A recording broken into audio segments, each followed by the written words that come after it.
우리가 하나님의 그 창조의 그 사건들을 보게 되면은 한마디로 말해서 의미롭죠. 그런가 하면은 말씀 하나로 하나님께서 명하심에 이르심에 이르시되 그 말씀 한마디로 하늘과 땅과 그 만물이 조성되어지고 창조되어지는 그런 우리가 사항을 보게 될 때에는 하나님 전능하신 하나님이시구나. 우리 인간의 어떤 무엇으로 빚을로서 행령할 수 없는 그런 위대하심. 그래서 우리가 창조하는 볼 때에 우리 하나님의 그 위대하심을 내 영혼이 찬양하네 찬송도 있듯이 그 위대하신 그 하나님, 전능하신 그 하나님, 무소불능하신 그 하나님, 그런 하나님을 우리가 떠올리게 돼요. 그런데 우리가 그러한 창조의 하시는 그 방법을 보게 되면은 분명히 말씀이 이러시되 명하심에 하늘과 땅이 그 말씀을 명하심을 따라서 지어지고 창조가 되어지는데, 그런데 그런 말씀을 창조했다라고 우리는 유언하는데, 오늘 10편에서의 본문을 통해서 볼 것 같으면은 하나님이 말씀을 창조하셨지만은 그 창조의 어떤 방법을 보게 되게 되면은 말씀은 본질이요. 그죠? 말씀 본질이거든요. 왠가하면은 태초에 말씀이 계시니라. 우리가 요한복음 1장에 있는 그 태초의 그 말씀의 본질을 볼 것 같으면은 말씀의 본질로서 우리가 천지를 창조했다는 걸 알고 있는데, 그런 방법, 어떤 수단, 그런 부분을 우리가 보게 되면은 오늘 시편 기자가 표현한 그대로 무엇으로 창조를 했다 그렇게 이야기하죠. 3절에 보니까 주의 손가락으로 만드신 주의 하늘과 주의 베푼 다리가 멸렬을 내가 보은데 이렇게 이야기를 하고 있죠.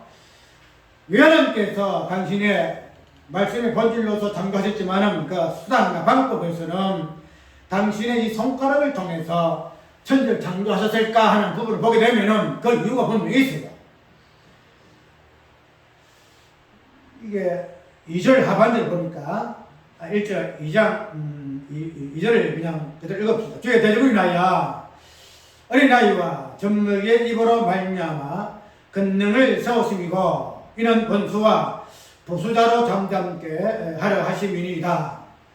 이렇게 말씀하시는 보고 있음으로 인해서 우리가 하나님이 어떤 방법과 수단적인 관점에서의 손가락으로 창조의 어떤 부분을 행하심은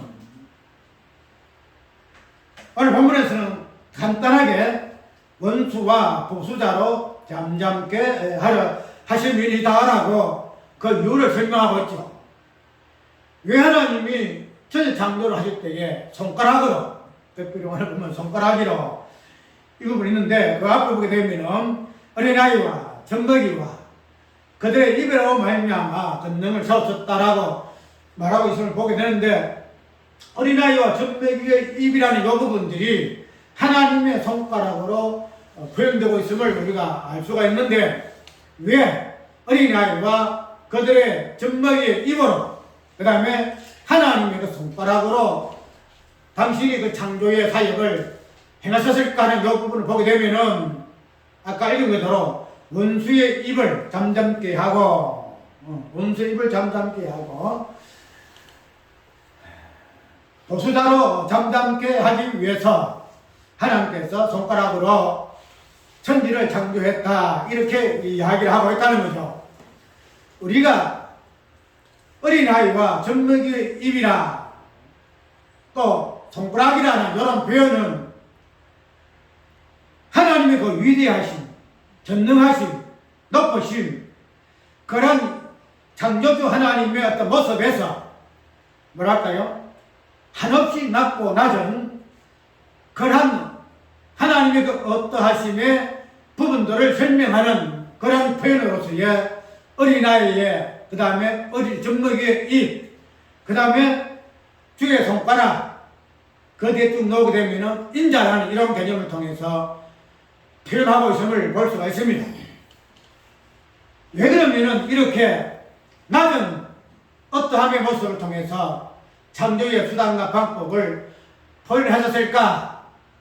왜 만왕의 왕의 모습이요, 전능자의 모습이요, 창조주의 어미로우신 그 하나님의 그런 모습을 통해서 천지를 창조하는 그런 것을 표현하고 설명하고 이렇게 형용했으면은 하나님이 천지를 창조하시는 그 모습을 통해서, 그리고 하나님을 창조한 그런 실상을 통해서 우리가 산에 가게 되면은 산의 어떤 모습을 통해서, 바다에 가게 되면은 바다의 어떤 모습을 통해서 우리가 그런 모습을 통해서 그 하나님의 어떠심을 충만함을 우리가 이해할 수 있는데, 그런데 그런 모습으로서의 하나님의 창조하심의 모습을 설명하지 아니하고 어린아이와 같은 전미기 입에 같은 모습, 그 다음에 손가락 같은 모습, 인자와 같은 모습으로 표현된 이유가 분명히 있는데, 아까 영리도록 원수와 보수자의 입을 잠잠하기 위해서 이런 것으로 표현을 했다는 사실을 우리가 알 수가 있어요. 그러면은 왜 이러한 표현을 통해서 원수와 보수자의 입을 잠잠게 하게 하심이 되질까 하는 부분을 우리가 한번 살펴봐야 할 것이죠. 아니, 다른 방법으로 해도 충분히 할 수 있을 것 같은데 왜 원수와 보수자의 입을 잠잠하기 위해서 이러한 것으로 하나님의 그 창조의 어떤 수단으로 방법으로 삼았어야 했었는가 하는 부분을 우리가 살펴보자. 우리가 이 손가락이라는 이 부분은 성경에 자주, 제가 저번에 잠깐 인용했지요. 자주 등장하죠. 우리가 출애굽기의 3장을 보게 되면은 모세가 하나님 앞에 뭐래요? 십계명을 받는 그런 모습이 나와요. 나오는데 하나님께서 그 십계명의 그 주판을 무엇을 썼었다? 하나님이 직접 썼었다, 이렇게 이야기를 하고 있죠. 우리가 쓸 때에 무엇을 써요? 눈으로 써요? 귀로 써요? 코로 써요? 손가락 써요. 손으로 이제 쓴다. 그래서 모세의 율법도 십계명도 하나님께서 그냥 말씀만 하지 아니하고, 말씀해서 그냥 모세가 기록하면 될 것인데 말씀하지 아니하시고 하나님이 친히 당신의 손으로, 즉 손가락으로 당신의 십계명을 친히 썼다는 것으로 표현하고 있음을 볼 수 있다는 거죠. 그렇게 되면은 하나님께서 손가락으로 천지를 창조하시고 또 특별히 당신의 십계명조차도 당신의 그 손가락으로 돌판에다가 직접 썼다는 것으로 이야기하고 있다는 거죠. 그래서 이 손가락이라는 것은 하나님의 어떤 일하심의 어떤 내용을 글로 쓰는 그런 부분으로서의 수단으로서 손가락, 하나님의 손을 성경에서는 자주 인용을 하고 있다는 거죠. 그런데 그러한 부분에 있어서 꼭 저번에 잠깐 언급했듯이 우리가 다니엘서를 보게 되게 되면은 벨들살사의 어떤 그 느부갓네살의 그 손자, 느부갓네살은 바빌론 왕이죠. 바빌론 왕의 느부갓네 그 손자가 잔치를 할 때에 그 잔치하는 와중에서 벽에 글이 써지지요. 그 써질 때에 무엇으로 글이 써집니까? 손가락으로 글을 써요. 그래서 그 손가락 쓰는 것을 대해서 이 다니엘이가 해석을 하잖아요. 하는데 그 해석하는 그 내용이 어떤 내용이냐면은 하나님께서 당신의 할아버지 왕 때부터 느부갓네살부터 해서 아버지의 왕 때부터 해서 하나님이 그들에게 나타나실 때에 그들이 왕의 자리에 앉아서 자고하고 교만하고 내가 최고다, 내가 왕이다, 이렇게 해서 교만한 자리에 앉으실 때에 하나님께서 그들을 치시고 그들을 교만한 자리에 내앉으셨음을 이때까지 몰랐나이까? 그렇게 할아버지 때부터 아버지 때부터 높은 자의 교만한 자의 자리에서 하나님께서는 낮은 자의 자리로 앉으시는 하나님이신 줄을 누누이 이야기를 했지만도 어찌하여 이것을 모르고 그렇게 교만해서 내가 최고다, 그래서 왕궁에 잔치를 할 때에 성전에 있는 기명을 다 가져와서 술잔으로 사용하잖아요. 그래서 하나님은 무시되고 내가 왕이다, 그런 관점에서 잔치를 하고 교만한 자리에 앉아있는 벨살살에게 하나님의 손가락이 나타나서 그 부분을 정지하는 부분을 우리가 달려서 봐서도 알 수가 있다는 거죠. 그렇게 되면 구약 관점에서의 손가락의 역할은 교만한 자를 내려앉히시는 하나님의 그 일하십니다. 그런 부분으로 우리가 이해를 할 수가 있다는 거죠. 그래서 십분 기자에 있어서의 원수와 부수자의 입을 잠잠케 하기 위하여 주께서 하늘과 땅과 천지, 그 다음에 하늘에 베풀어 두신 달과 별들을 만드셨다라고 고백하는 부분을 우리가 볼 수가 있는데, 그래서 이런 천지 창조의 어떤 수단과 창조에 하시는 그 수단과 방법을 안에서도 하나님의 그 손가락이 나타나서 그 창조의 행위를 보고 무엇을 원수와 보수자의 그 입을 잠잠케 하기 위하여서 주께서 손가락으로 어린아이의 그 젖먹이의 입으로 말미암는 창조의 어떤 부분을 표현하고 있음을 우리가 알 수가 있다는 거죠. 그래서 이런 부분을 통해서 하나님께서는 당신의 그 어떠하신 창조의 행위를 통해서 무엇을 드러내는가 하면은 당신이 친히 손가락을 통해서 하늘과 땅을 창조하셨지만은 그 창조의 그 내용 안에 있어서는 무엇을 보여주기 위해서 그렇습니까? 무엇을? 하나님의 그 위대하신, 하나님의 그 전능하심은 높은 자리에 앉으신 그 하나님이 아니라 천하고 낮은 그런 자리에 내려오신 하나님으로서 창조의 그 행위를 통해서 보여주는 그런 부분으로 우리가 이해를 합니다. 우리가 하나님께서 창조의 그 행위를 통해 하나님께서 창조주 하나님이야. 그 다음에 창조의 그런 주제적인 본질적 부분에서 하나님께서 무엇을 다양한 가치를 우리가 이해를 하잖아요. 그 창조의 언약이라든지, 그 다음에 하나님 나라의 어떤 실상이라든지 다양한 모습을 통해서 우리가 창조의 어떤 부분을 우리가 이야기를 하는데, 그러나 그런 모든 것들 중에서도 우리가 다시 한번 살펴봐야 할 부분은 무엇인가면은 그 창조의 행위 속에서 하나님께서 계시하고자 하시는 내용이 무엇인가, 의미가 무엇인가 하면은 창조주 하나님이 그냥 높은 데서 앉으셔서 전능자 하나님으로서 영광의 어떤 부분을 둘러쓰고 창조하시는 그런 하나님으로 계시하는 것이 아니라 손가락으로 어린아이와 어린이의 젖먹이의 입으로 창조할 수밖에 없는 그 하나님의 뭐랄까요? 이 부분이 뒤에는 어떠한 부분으로 나와요? 인자의 모습으로 나오죠. 인자의 모습. 천사보다 조금 못하게 지형받은 사람, 인자의 모습으로 보여지는데, 그런 모습으로 하나님께서 천지를 창조하신 그 의미의 본질들을 이러한 부분으로 표현하고 있음을 오늘 본문 속에서는 이해를 할 수가 있다는 거죠. 그래서 우리가 율법의 어떤 관습 속에서 왜 하나님께서 당신의 십계명을 모세의 어떤 음성을 들려주어서 모세의 손가락을 통해서 십계명을 기록한 것이 아니고 신이 왜 이러한 부분을 가지고 손가락으로 신이 십계명을 이렇게 기록하셨을까 하는 이 부분은 십계명의 요 내용하고 창조의 그 내용하고는 똑같은 의미가 있다는 부분이죠. 왜? 똑같은 손가락으로 천지를 창조하시고 똑같은 손가락으로 십계명을 기록하셨기 때문에 우리는 천지 창조의 그 하나님의 행위를 통해서 글을 쓸 것 같으면은 그 부분이 무엇으로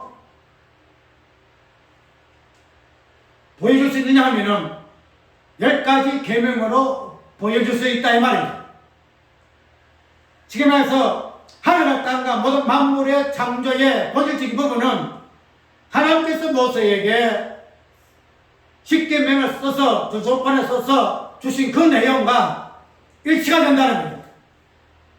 그러니까 십계명이 뭐예요? 천지 창조예요. 첫날부터 6일까지, 그 다음에 마지막에 7일에 안식하는 그 안식의 그 모습까지, 그 부분을 전체적으로 포함하고 담고 있는 부분이 십계명의 내용이더라. 그래서 천지창조의 그 부분을 내용을 이제는 하나님께서 당신의 백성들에게 모세를 통해서 당신이 친히 손가락으로 십계명을 써서 주심을 우리는 십계명의 그 내용이 천지창조와 어떻게 수단에서의 동일한 손가락으로 쓰시는 그 모습을 통해서 우리가 이해를 할 수 있다는 사실을 오늘 이 시간에 다시 한번 새롭게 한번 살펴보아야 할 것이에요. 그래서 이제 이런 부분을 보게 되게 되면은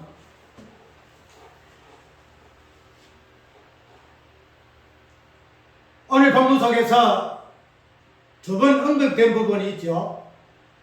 1절에 여호와 우리 주의 이름이 주여, 주의 이름이 온 땅에 어찌 그리 아름다운지요, 주의 영광을 하나님 위에 두셨나이다. 이렇게 이야기를 하고 있고, 그 다음에 마지막 길을 보게 되면은 9절에 여호와 우리 주여, 주의 이름이 온 땅에 어찌 그리 아름다운지요, 이렇게 이야기를 하고 있죠. 그래서 우리가 이것이 결론적으로는 1절에서는 서론이요, 마지막 9절은 결론인데, 서론도 주의 이름이 온 땅에 그리 어찌 그리 아름다운지요, 이렇게 서론을 시작하죠. 그런데 결론은 그 앞에 이제 내용이 쭉쭉 본론이 있지만은 마지막 이 본론을 결론하는 부분에서 결론이 무엇으로 표현하고 있는가 하면은 주여, 어찌하여 주의 이름이 온 땅에 그리 아름다운지요, 그 아름다운 일을 이야기하고 있죠.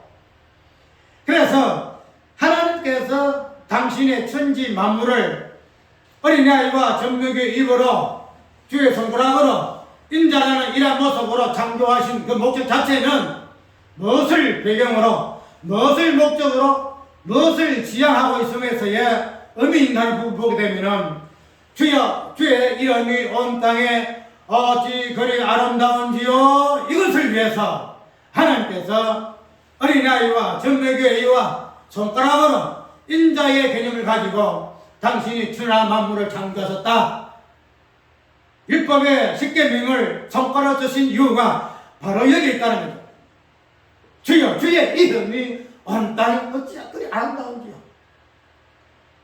그래서 제목을 그렇게 쓸까 적게 하다가 오늘 손가락으로, 이 손가락은 오늘 본문뿐만 아니고 성경에 들어 나오기 때문에 내가 이 제목을 썼는데, 어쨌든 서론에서부터 주의 이름이 어찌 그리 아름다운고, 결론도 주의 이름이 어찌 그리 아름다운고 하는 이 부분에서 왜 이런 식으로 십분 기자는 주의 이름이 온 땅에 그리 아름답다라고 막 고백을 하든지 아니면은 기뻐하든지 절구하든지 이것을 크게 외치는 모습을 우리가 볼 수 있다는 거예요.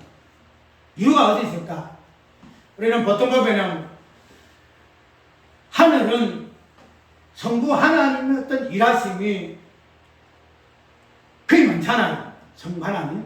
그래서 하늘은 성부 하나님이 어떤 이 부분을 설명하고 있고, 그 다음에 땅은 누구의 하나님? 성자 하나님의 그 일하심의 그 내용들이 땅이 많아요. 하늘은 성부 하나님의 그 일하심의 어떠함이 하늘의 다양한 형상들을 통해서 하나님께서 당신 일하심을 표현을 하고 있고, 그런데 이 땅은 성부 하나님이 아니라 성자 하나님의 그 일하심의 그 모습들이, 특별히 성자 하나님이 이 땅에 오심으로부터, 그래서 이 땅을 어떻게 설명하지? 요한복음 보게 되면은 자기 땅에 오매, 이리 이야기하고 있죠. 자기 땅에 오매. 그래서 이 땅은 예수 그리스도의 그 땅이에요. 그래서 이 예수 그리스도의 그 땅에 서론적인 일부터 어떻게 하죠? 예수 그리스도의 땅에 어찌하여 주의 이름이 그리 아름다운가? 이렇게 서론을 이야기하고 있죠. 우리가 이런 아름답다, 좋다 이런 표현은 성부 하나님께서 천지를 창조하거나 할 때마다 어떻게 해요? 무엇을 창조하거나 한 후에 보니까 어때요? 보기에 힘이 좋았더라. 힘이 좋았더라. 쉽게 말 아름답다. 아름답다. 아름답다. 힘이 좋다. 활용할 수 없는 그런 모습으로서의 하나님 창조하실 때마다 보기에 힘이 좋았더라. 표현했어요. 왜? 하나님의 창조 사역의 결정적인 모습들이기 때문에 하나님의 그 선하신 모습들이 있음으로 인해서 창조의 사건 속에서도 하나님께서는 힘이 좋았더라. 이렇게 표현하고 있다는 거죠.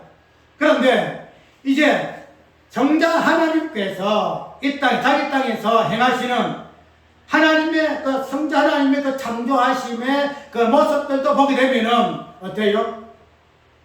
전부 하나님의 창조 사건에서 나타난 어찌하여 주의 이름이 이렇게 아름다운고 어떻게 이리 힘이 좋은고 그러한 감탄의 연발의 모습들이 오늘 예수께서 자기 땅에 오셔서 뭐 하세요? 자신이 이 땅에서의 창조의 사역을 행하시는 그런 부분으로서의 무엇을 보고? 이런 것들을 보고 어찌하여 당신 주의 이름이 이 땅에 그렇게 아름다우신 것 이렇게 이해를 해야 할 것이 그러면은 이제 이런 부분들을 요한복음 8장으로 한번 넘어가 봅시다. 요한복음 8장에 보게 되면은 거기 우리가 예수님께서 말씀을 가르치실 때에 서기관과 바리새인들이 가늠한 여인을 데려와서 하는 이야기가 예수님 이 여자가 가늠 중에 잡혔는데 율법에는 이러한 여인은 돌로 쳐주기로 했지 않습니까? 그런데 예수님은 선생님은 어떻게 생각하십니까? 이 이야기하고 있죠. 그런데 이런 모습을 통해서 예수께서 다른 말 하시지 아니하시고 뭐 하세요? 땅에다가 손가락으로 글을 써요. 우리가 이런 부분을 저번에 잠깐 설명하다 말았는데 단순하게 그냥 아무 의미 없이 누차 그냥 서기관과 바리새인들 대화 중에서도 예수님께서 말씀으로 이렇다 저렇다 변론을 많이 하셨잖아요. 그런데 오늘 이 사건 속에서만큼은 어떻게 행위합니까? 말씀하지 아니하시고 오직 손가락으로 땅에다가 글을 썼어요. 우연하게 그냥 아무 의미 없이 우리가 손가락을 땅에다가 썼다라고 이렇게 생각하게 되면은 그렇게 생각할 수 있겠죠. 그런데 성경에서는 우연이라는 것은 없어요. 전부 필연. 우연도 없고 그냥 이렇게 된 거 없어요. 그냥 어린이 있고 길가 있는 거예요. 그래서 예수께서 바리새인들이 이런 부분을 가지고 율법을 가지고 예수님 앞에 질문할 때에 이 여인에 대해서 예수께서는 당신은 어떻게 말씀을 하고자 하십니까? 그분에 대해서 예수를 시험하고자 이렇게 이야기하고 있잖아요. 그래서 죽이라 돌려 쳐 죽이라 할 것 같으면은 자비 없으신 하나님이다. 그러면은 이 여인을 용서해 주라 이렇게 하게 되면은 율법을 범한 사람 되지 아니하느냐 이래도 저래도 고박고 있는 거예요. 그러나 상황에 처할 때 예수께서 말씀하지 아니하시고 손가락으로 땅에다가 글을 썼음을 통해서 무엇을 보여주고자 하신가 하면은 가장 그대로 이 글 쓰심은 하나님의 그 창조 사역과 연관되어 있어요. 특별히 창조 사역에서의 방법으로 수단으로 손가락으로 글을 썼다는 것 자체는 원수와 복수자의 입을 잠잠케 하기 위함에 있었다. 우리가 본문을 통해서 우리가 설명을 듣습니다. 그러면 오늘 이 본문 속에서의 이 모습을 한번 살펴보자고요. 서기관과 바리새인들이 지금 예수님 앞에 나와서 하는 회의가 뭐예요? 예수님, 이 여인을 보게 될 때에 율법을 통해서 보게 되면 이 여인은 죄가 있지 않습니까? 죄가 있게 되면은 마땅히 돌로 쳐 죽게 할 것입니다. 이런 부분에서 서기관과 바리새인들의 입장에서 여인을 죄 있는 자로 정죄하게 된 이유가 어디에 있는가 하면은 어디에 있죠? 이 여자는 가늠한 여인으로서 죄인입니다. 그런데 우리가 볼 때에 이 여인은 죄인이고 우리는 이 여인과 같이 가늠한 자가 아니기 때문에 우리는 죄가 없습니다. 이렇게 이야기를 하고 있죠. 그래서 한마디로 자기들은 죄가 없고 여인은 죄가 있으니 이런 부분에서 예수님 앞에 여인을 고발하고 정죄하는 부분을 볼 수 있다는 거죠. 한마디로 말해서 우리가 교만이라는 것은 우리가 윤리와 도덕적인 관점에서 어떤 겸손이라든지 어떤 그런 부분에서 교만 아니에요.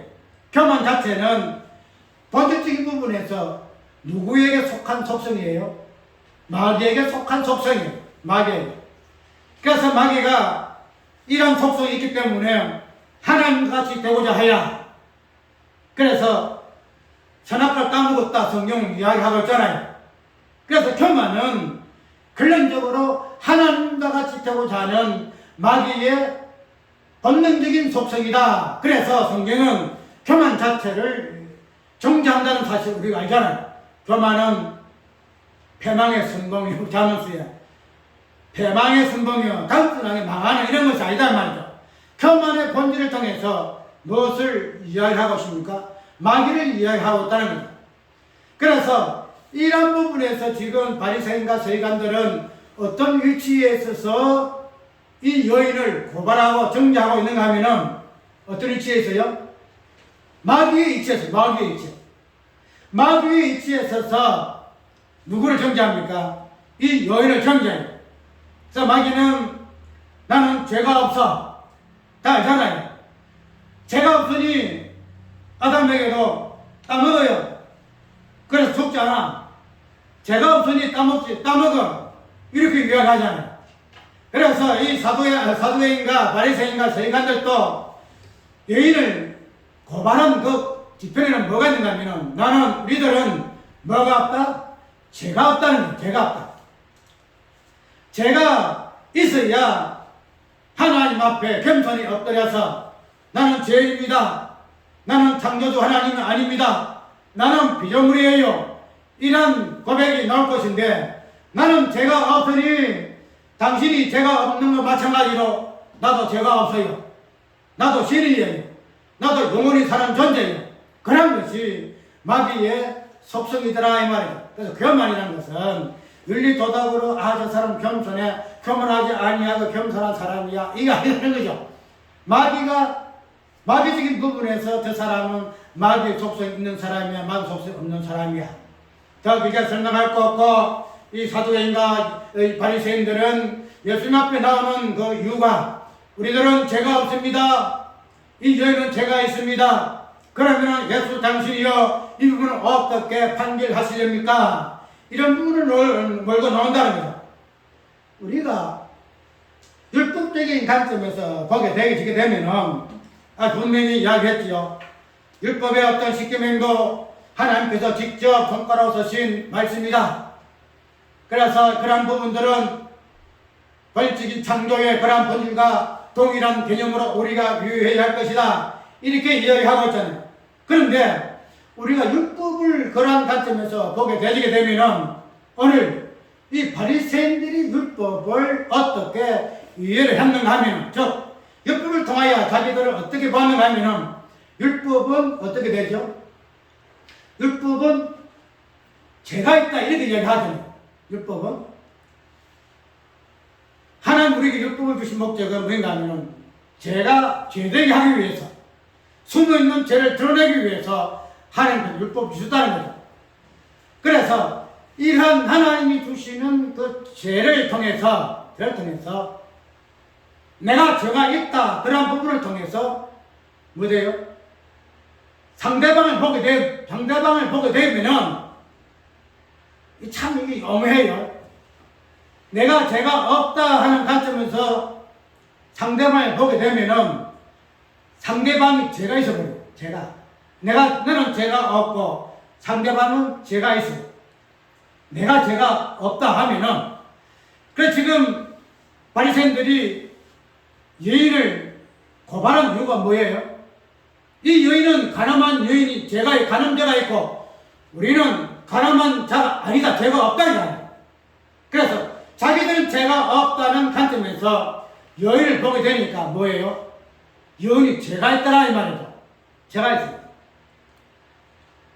율법은 분명히 죄를 드러내기 위해서 율법이 기능이 있는 거예요. 그래서 율법을 통하여 나 자신을 보게 되면은 내가 죄가 있음으로 인해서 남을 보게 될 때는 내가 죄가 있기 때문에 남을 볼 때는 어떻게 돼요? 죄가 없어요. 이걸 보고 영리라 그래요. 분명히 하나님께서 율법 주신 목적 뭔가 하면은 뭐예요? 우리 자신을 통해서 죄를 보라는 거예요. 너는 죄인이다 하는 걸 보게. 그런데 이 죄인을 보게 하신 그 목적 자체가 단순하게 내가 죄가 있음을 보게 하기 위해서만 율법을 주신 목적이 아니더라는 말이다. 말하기 위해서 내 율법을 죄 있음을 통하여 나 외에 이웃, 나 외에 원수, 나 외에 죄 있는 사람들, 그들을 보아라. 그들을 보게 되면은 어떻게 돼요? 내가 죄가 있음으로 인해서 죄 있는 사람을 정죄를 못해요. 정죄를 못하는 그 의미는 뭔가 하면 죄가 없다는 거예요. 이것이 율법의 기능이에요. 그래서 하나님께서 율법 주신 목적 자체가 죄로 인해서의 죄를 알게 하실 뿐만 아니라 더 나아가서 그 죄 있음으로 인해서 그 죄 있는 원수와 그 죄인들을 대한 우리의 정죄가 죄 없음으로 판단하기 위하여 하나님께서 율법을 주셨다. 그 우리가 로마서의 전체 내용을 볼 것 같으면 7장까지는 율법의 죄 있을 모습이에요. 그래서 죄 나오잖아요. 그런데 8장을 가게 되면 어떻게 돼요? 이 죄 있는 모습이 죄가 정죄되어지기 때문에 8장에서는 어떻게 돼요? 그 죄가 없어져 버려요. 있잖아요. 성령의 법이 죄와 사망의 법에서 해방하였다. 더 이상 죄가 없는 거야. 그래서 우리가 이런 방법에서 유대인들과 바리새인들이 예수 앞에 나올 때는 그들이 나오겠을 때 내가 죄 없음에서의 가늠한 여인을 정죄할 것이 아니라 나도 죄가 있으니 이 가늠한 죄를 우리가 어떻게 정죄하겠습니까? 한말 가라면 아무것도 이방인들이 율법도 모르고 아무 것도 없는 이방인들이 만약에 이 여인을 고소할 때에 그런 고소하는 그 부분 현장에서 만약 유대인과 바리새인들이 율법의 목적과 취지와 본질을 알아달까 되면은 이방인들이 율법 없잖아요. 그래서 율법이 없어서 자기들이 윤리와 도덕 관점에서 가늠이라는 것이 죄가 드느냐 안 되는 그런 것도 알 거예요. 살인도 알 것이고. 그러면은 이방인들이 그런 부분을 가지고 이 여인을 갖다가 이 죄진 여자를 돌로 쳐주어야 해야 되는데 왜 당신이 가만히 있느냐 이렇게 이야기할 때에 만약 그들이 율법의 본질이 목적이 취지가 무엇인가를 아는 유대인들과 바리새인들 같으면은 그런 정죄를 보고 가만히 있을까요? 아니다. 우리도 똑같이 하나님 앞에 죄인인데, 우리도 가늠한 자요, 살인한 자요, 하나님 부상시킨 자요, 한 점 시키면 다 범한 죄인인데, 어찌하여 이 가늠한 여인이 죄지었다고 우리가 정죄할 수 있으라? 이런 식으로 이방인의 어떤 고소로 막았을 거예요. 그런데 아이린이 아주 율법을 가졌다고 자랑하는 율법의 선생이라고 자신하는 이 유대인과 바리새인들이 앞장서서 가늠한 여인을 정죄하고 고발한다 이 말이죠. 이 자체가 율법을 선생이라 하고 율법을 같다고 자부하는 유대인들이지만은 하나님께서 모세를 통하여 천지 창조를 통하여 당신의 뜻이 무엇인가를 손가락을 통하여 쓰신 그 이유의 의미를 그들이 알았을 것 같으면은 이런 식으로 나오지 아니하실 거다 말이에요. 그때 예수께서 그런 모습을 보시고 손가락으로 그걸 싹 썼어요. 결론적으로 어떻게 하고 이를 쓰실 때에 많은 사람들이 청년들로부터 해서 어른들에까지 마음의 양심이 찔려서 전부 다 물려가고 하나도 없더라 이렇게 이야기하죠. 그때에 예수께서 하신 말씀이 여자여 나도 정죄치 않으니 어떻게 한다? 나도 너를 정죄하지 않는다. 왜 예수께서 정죄하지 않으실까요? 아까 율법의 의미가 있잖아요. 율법은 죄를 드러내고 죄를 알게 하는 목적이 있다는 거죠. 그래서 율법을 통해서 죄를 아는 자는 죄 있는 자를 정죄를 하지 못하게 되어 있어요. 못해요. 하고 싶어도 양심 탓에 끌려서 못해요. 예수께서 가늠한 여인에 대하여 정죄하지 않으신 이유는 당신 자신 죄가 있기 때문에 당신 죄가 있기 때문에 그 죄 때문에 자기 땅에 오신 분이기 때문에 죄가 있음으로 인해서 죄 있는 자를 정죄할 수가 없어서야 나도 너를 정죄하지 않으니 다시는 죄를 짓지 말라. 우리가 아까 이야기한 그대로 예수께서 이 땅에 오신 목적, 자기 땅에 오신 목적은 자기 땅에서의 자기 이름을 위하여서 뭐하기 위해서? 재창조의 완성을 위한 재창조의 무엇을 창조하기 위해 이 땅에 오셨다 이 말이죠. 이 땅에 자기 땅에서 창조하시는 진정한 하나님의 창조의 본질적인 부분을 드러내는 재창조의 모습은 이러한 모습이더란 말이죠. 죄 있는 자의 모습으로 서서 더 이상 죄 있는 자를 정죄하지 아니하는 그런 자의 은행으로서의 당신의 모습으로 뭘 하기 위해서? 당신의 백성들을 창조하기 위해서 이 땅에 오셨더라 이 말이에요. 그래서 그런 모습을 무엇으로? 당신이 여인에게 그런 사건이 있을 때에 당신이 친히 손가락으로 땅을 쓰시는 그 모습을 통하여 하나님께서 첫 창조에 당신의 손가락으로 창조하는 그 모습 그대로 죄를 해내서 내가 이 땅에서의 창조하는 재창조는 이러한 창조들이다. 이러한 창조물이야. 제가 없어서 죄를 정죄하는 그러한 창조물이 아니고 제가 있음으로 인해서 더 이상 죄인을 정죄할 수 없는 그러한 창조물의 모습으로서 창조하는 것을 즉 자기의 모습을 형상으로 창조하기 위해서의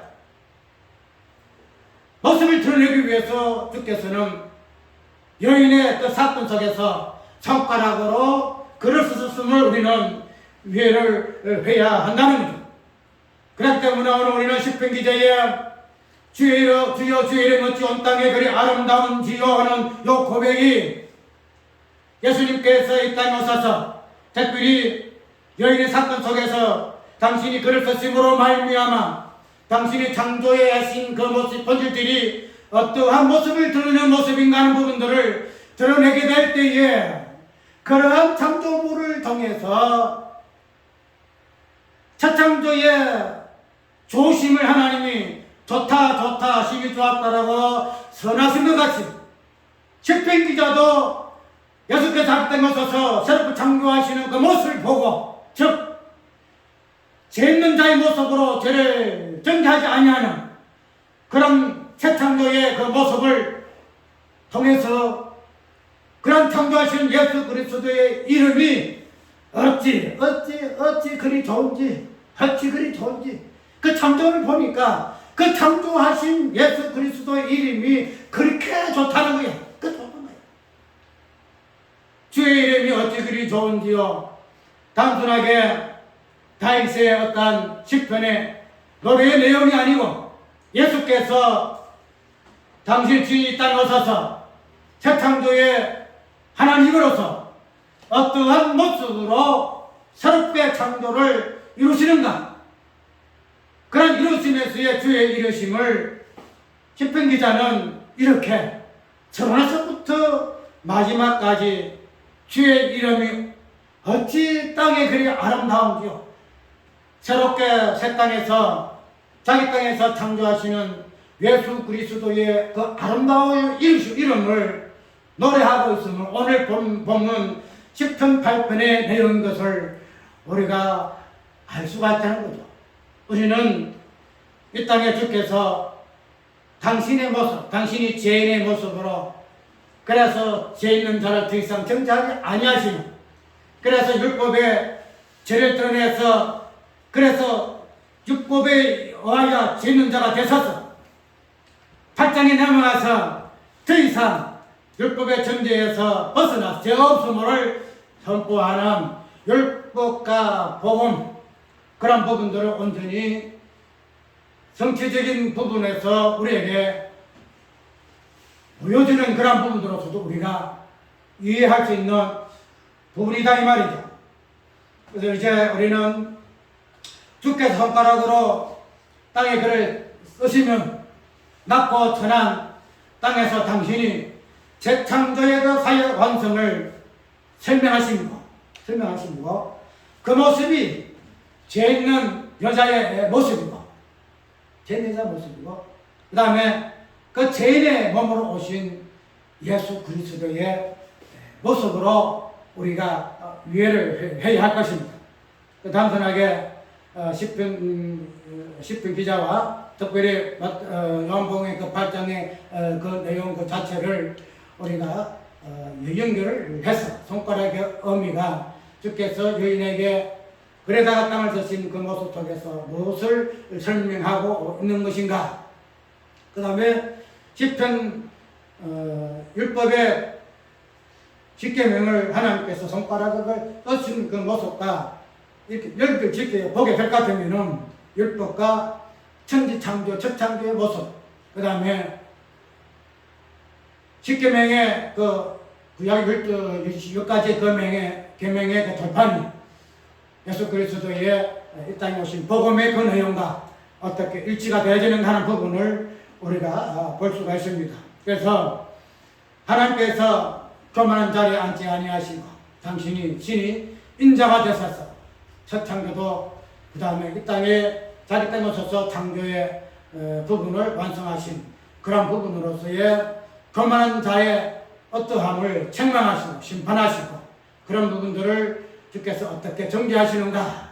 그래서 그런 자의 모습에서 우리는 교만한 자리에 있지 아니하시고 즉 죄인의 자리에서 죄인을 정죄하지 못하는 그런 부분으로 그런 자로 우리를 세워주신 모습으로 우리가 다시 한번 이해하는 시간 되어지기를 바랍니다.